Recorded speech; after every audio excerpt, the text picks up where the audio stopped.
Hello guys, welcome to my channel Debarshi. আশা করি তোমরা সবাই খুব ভালো আছো, আমিও ভীষণ ভালো আছি। তো অনেক দিন পর আমি ব্লগ দিচ্ছি। ব্লগ দেওয়া হয় না কারণ আমার একটা ছোট বেবি আছে, তোমরা জানো। তো সেই কারণে আমার ব্লগটা দেওয়া হয় না, কারণ ব্লগ বানালে ওটাকে এডিট করতেও অনেক টাইম লাগে। তো সেটা হাতে থাকতে হবে সময়টা, সেই কারণে দেওয়া হয় না। তো যাই হোক, আমি এবার থেকে চেষ্টা করব ব্লগটা কন্টিনিউ দেওয়ার। চেষ্টা করব, কিন্তু কথা দিতে পারছি না যে রোজ দিতে পারবো। তো যাই হোক, তোমরা ভিডিওটা সম্পূর্ণ দেখো আর কেউ স্কিপ করে যেও না। আশা করি ভালো লাগবে। আর অবশ্যই কিন্তু ভালো লাগলে একটা লাইক কমেন্ট শেয়ার করবে। আর কোথায় আমার ভুল ত্রুটি হচ্ছে একটু কিন্তু কমেন্ট করে আমাকে জানাবে। তো চলো, এখন বাজে সকাল 9টা। সকালবেলা উঠে ছেলেটাকে খাইয়ে দিয়েছি। ছেলেটা এখন আবার ঘুমিয়ে পড়েছে, ওর একটু শরীরটা খারাপ। তো সেই কারণে, আর কালকে ঝড় বৃষ্টির কারণে কাচাকুচো কিছু হয়নি। তো মা সকালে কিছু কেচে দিয়েছে, আর আমি কাঁথা 3টে ছিল, সে 3টে কেচে নিয়েছি। দেখো, কাঁথাগুলো এখানে ভিজিয়ে দিয়েছি। কাঁথাগুলো কেচে আমি স্নান করে নেব। আর আমার মা দেখো ঘর ঝাড়তে শুরু করে দিয়েছে।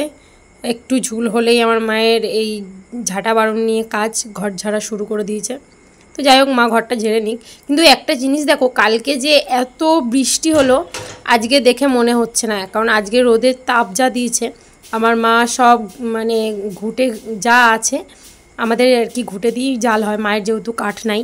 তো সব বার করে রোদে দিয়ে দিয়েছে। আর আমিও কাঁথাগুলো কেচে সব মেলে দিয়েছি। আমার ছেলের জামা কাপড় যা ছিল সবই কাচাকুচো হয়ে গেছে।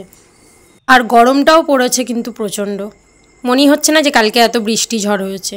তো আমাদের না একটা জিনিস হয়েছে কি, ফ্রিজটা বন্ধ থাকাতে দুদিনকার দুধ আর কি ছিল, দুধটা কেমন ছানা কেটে গেছে। তো মা বলছে এটা ছানাটা তুলে রেখে পনির বানিয়ে ফেলবে, নাহলে দুধটা কি করবে এতটা দুধ। তো যাই হোক, এবারে আমি স্নানটা সেরে আসি। স্নান করে চলে আসলাম, আর আজকে একটু মাথায় জল দিয়ে স্নান করলাম 2 দিন পর। আর রাতেরবেলা ঘুমাতে পারছি না, পা প্রচণ্ড জ্বলছিল। তো সেই কারণে মাথায় একটু জল দিলাম। আর ছেলেটাকেও স্নান করে দিয়েছি, ছেলেটার প্রচণ্ড জ্বর এসছে। তো যাই হোক, ওকে মাথাটা কোনো রকম ধুয়ে গায়ে একটু জল দিয়ে স্নান করে দিয়েছি। আমার ছেলে এই যে স্নান করে দিয়েছি, ও এখানে চুপ করে শুয়ে আছে। ওর জ্বর এসছে, শরীরটা ভালো নেই, সারাক্ষণ খালি ঘ্যান ঘ্যান করেই চলছে। আসো মায়ের কাছে, আসো, ওঠো। সবাই দেখে ফেলছে তো তুমি কান্না করছো। হ্যাঁ, দেখতেই পাচ্ছ কেমন কান্না করছে। ছেলেটাকে ঘুম থেকে উঠিয়ে কিছু খাওয়ানো হয়নি, তাই একটু দুধ ভাত মাখিয়ে ওকে খাইয়ে দিচ্ছি। ওর জ্বরের জন্য কিছু খেতে পাচ্ছে না। আর আজকে আমাদের দুপুরে কিছু হয়নি। আজকে হচ্ছে ঘেটকুল পাতা বাটা, মানে যারা অনেকে খারকোল পাতা বলে এটাকে, খারকোল পাতা, লেবু আর ওই পাতার ডাঁটিটা মা পটল দিয়ে আলু দিয়ে করেছে। এটা কাঁঠালের বীজ থাকলে কিন্তু খুবই ভালো লাগে খেতে। এখন তো কাঁঠাল পাকিনি, সেই জন্য কাঁঠালের বীজটা পাইনি। তো চলো দেখো, আমি মেখে নিয়েছি। এটা কিন্তু খেতে আমার খুবই ভালো লাগে, আমার খুব প্রিয়। ছেলেটার জন্য দুধ ভাত মাখলাম, ওটা পুরো বৃথাই গেল আমার। ও খেলোই না, জ্বরের জন্য কিছু খাচ্ছে না, খালি কান্না করছে। তাই বাবা আবার মৃদঙ্গটা নিয়ে ওর সামনে বসেছে ওর কান্না থামানোর জন্য। প্রচণ্ড জ্বর এসছে, ওকে ভাবছি একটু বিকালে একটু ঝাড়িয়ে নিয়ে আসবো। আমার ছেলের শরীর ভালো থাকলেও নিজে নিজে সবসময় খেলা করে। শরীরটা প্রচণ্ড খারাপ বলেই ও সবসময় কোলের মধ্যে থাকছে, কান্না করছে। আর বাচ্চা কাচ্চার কিছু হলে সত্যিই ভালো লাগে না, মন মেজাজ কিন্তু একদমই ভালো লাগে না। তো যাই হোক, এদিকে সন্ধ্যাও হয়ে গেছে, আর এদিকে আমার বাবা আরতি করছে, আর আমার ছেলে কি বলেন, কাঁসা বাজাচ্ছে। তো ও তো দুপুরে কিছু খায়নি, এখন ওকে তো কিছু খাওয়াতে হবে। বিকালে একবার খাওয়ালাম, পুরোটাই বমি করে উঠিয়ে দিয়েছে। তো এখন একটু দুধ মুড়ি নিয়েছি, ওকে একটু খাইয়ে দিচ্ছি। ছেলেটাকে খাওয়াতে খাওয়াতেই প্রায় 7:30টার মতো বেজে গেছে। তো টিফিন করব আর কি।